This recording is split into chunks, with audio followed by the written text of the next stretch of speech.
Two more military aircraft have landed in the Netherlands, loaded with the bodies and remains of 74 more people on board that Malaysian plane shot down over Ukraine.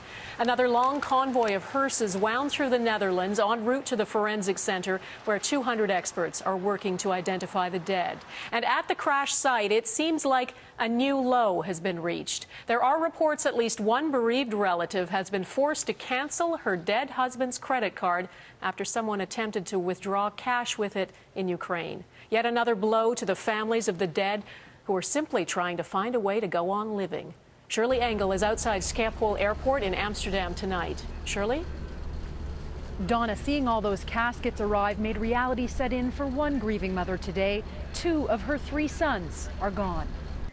They were walking to the gate, and he still sent me a text message on the plane to tell me,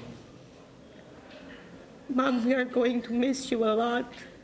A child's chilling premonition becomes a mother's painful regret. What if the plane crashed? I said, the plane will not crash.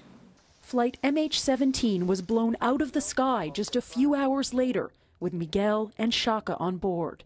Samira Khaller's third son was to meet them in Bali the next day. So they were just angels, angels. Of 298 victims, 80 were children, including 3 babies. How do you explain that to a child? We always say when people are gone that they become stars in heaven. She's so young, she don't have to know everything. In the tight-knit city of Hilversum, 3 whole families were wiped out. His name was Werther. This 11-year-old boy's classmate died with his parents and sister. In one time you do this and they are gone. A week later, the church the families attended still draws a steady stream of mourners. The only thing we can do to give a chance to people to be alone with the sadness. On a military base on the outskirts of town, the grim task of forensic identification is now underway. 114 caskets, some containing only traces of people. Experts have been collecting DNA samples from hairbrushes, toothbrushes, fingerprints, any information that can help identify these remains as soon as possible so they can be sent home. That spares grieving relatives from having to come here, but this process will take months. We have the best people from around the world, from all the countries affected by this disaster, and many more offering their assistance.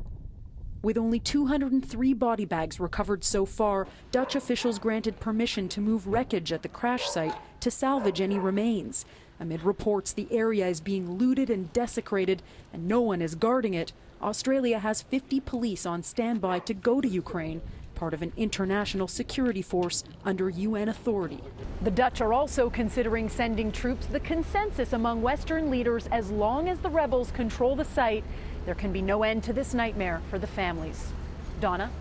Shirley Engel in Amsterdam tonight. Thank you, Shirley.